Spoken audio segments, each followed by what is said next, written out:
Good morning and welcome. It is 9 o'clock. It is the 26th day of August 2021.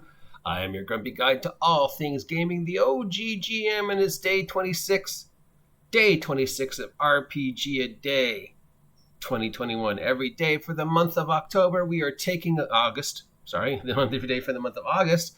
We are taking a look at this wonderful list presented to us by autocratic.com over on Facebook, taking a look at these prompts and then trying to apply them to our individual role-playing world. And today's worlds are Theory, Play, Origin, and Renew.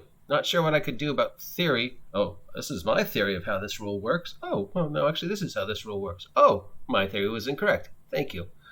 Yeah, but Origin, I think it's time to tell the secret origin of how I started playing and why the picture on this vlog is Villains and Vigilantes and not Dungeons and Dragons. Because my introduction to role-playing is a little backwards compared to most. Even though I have been role-playing pretty much since 1976, how I got interested in the hobby and when I actually started playing with other individuals is sort of backwards compared to maybe other people's introduction to the hobby, because I had sort of heard about Dungeons and Dragons, but I didn't really know what it was. I was at the Glendale Galleria, and there was a store that sold pewter figurines, like those pewter dragons. And part of the store also had several of the earliest Dungeons and Dragons figures, a lot of figures from like Middle Earth, a lot of the figures from the war games, a lot of pewter dragons, just a lot of collection of pewter figures, lead figures, metal figures, pewter statues, various other things about that size range, and a large collection of the very early figures for D&D, and plus other figures that had been made, for like, pewter fairies and stuff like that.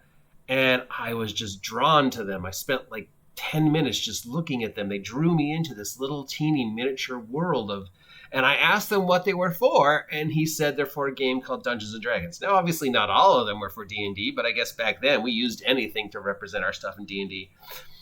And it just clicked. I needed to know more about this game that used these little figures and how I could become part of this teeny little world. So I asked Santa, because back then, I was 7 and I still believed in Santa. Wait, what am I saying? I'm 55. I still believe in Santa. To bring me some D&D, and lo and behold, the original white box showed up. I was very excited.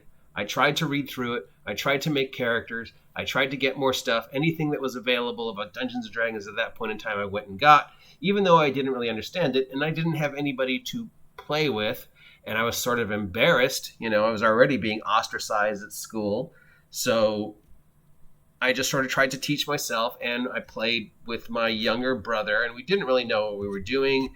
There was another friend that I discovered at school who played it, but again, it was just more of like telling stories. Nobody really knew what the dice were. We painted all the dice with liquid paper, so they all just ended up like looking like these white weird blobs. No, we didn't really get it till I moved to the San Fernando Valley in Studio City. And there I met another group of kids who were role-playing, but they weren't playing Dungeons & Dragons. They were playing a game called Villains and Vigilantes. And as much as I loved the world of D&D that I was slowly getting into, comic books were my thing back then. And so, Villains and Vigilantes just, in the way that D&D made me want to go into this little world and just get all comfy with these little individuals and become a hobbit in the Shire. Villains and Vigilantes was the game that just truly opened me up. Suddenly there were other people who liked the game. We were reaching out to other people. Weekly, we would meet somebody else that wanted to play, and just the idea of being a superhero kid at that phase where I lived was just so much more exciting than D&D. Still, occasionally we'd play fantasy together, but mostly for a couple years, everybody wanted to play V&V. And everyone where I lived wanted to play superheroes. So there was like 2 years where I'd still maybe play D&D at my house with my brother or a friend, but, we would, again, I understood Villains and Vigilantes. I wanted to make vigilante characters. I wanted to run. I wanted to be a superhero. I wanted to be an X-Men. I inspired, so many different aspects of that game and the comic books at that time and just everything that was going on in my life. We're entering into the 80s now. We're entering into the age of comic book TV.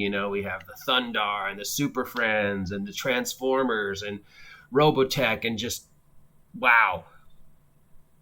In high school, we had a D&D club and we would play D&D, but then turned out the guy who was running the D&D club was also a fan of Villains and Vigilantes. So again, 1 week we play Dungeons and Dragons, 1 week we play V&V.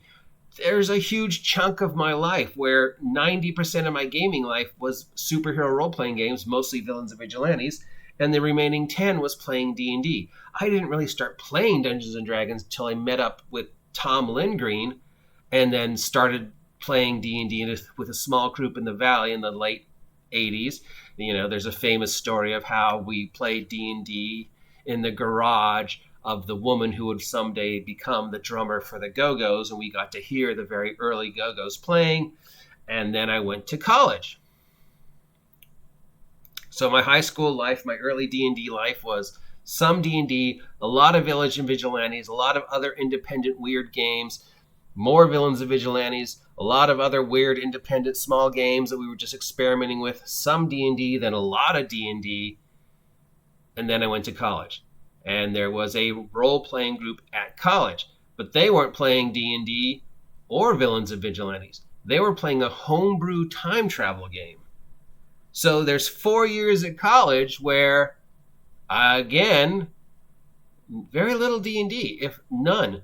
It went from homebrew time travel game to everybody trying to create homebrew games to a short-lived D&D game to GURPS. Then GURPS came out and everybody just switched to GURPS. Every game you were playing, you switched to GURPS. And I started play testing GURPS Supers for Steve Jackson games. So all the time I was thinking Villains and Vigilantes, and making my own superhero system, making stuff for GURPS, converting all my games to GURPS, playing GURPS Supers, playing GURPS Fantasy. My friend Barry started running a V&V game, and we played that every week. So it was GURPS V&V. Nobody was playing D&D. Top Secret V&V, Gamma World V&V, GURPS Gamma World Top Secret. Nobody was playing Dungeons and Dragons. There's a 4-year block in my life where I played no D&D. I don't know why. There was at least 20, 30 people, 40 people that were associated with that group over the 4 years. We played some GURPS Fantasy that was based upon a friend's D&D group. We played GURPS Horror, we played GURPS Supers, we played GURPS Space, we played Aftermath, we played GURPS Post-Apocalypse, we played Cyberpunk. There were a couple little small one-on-one superhero games I played. A couple friends who were trying to make their own game. I was always trying to make my own game. We did do one thing of trying to teach some preschoolers how to play Dungeons and Dragons, but they were a little too young. And it was more just, story time.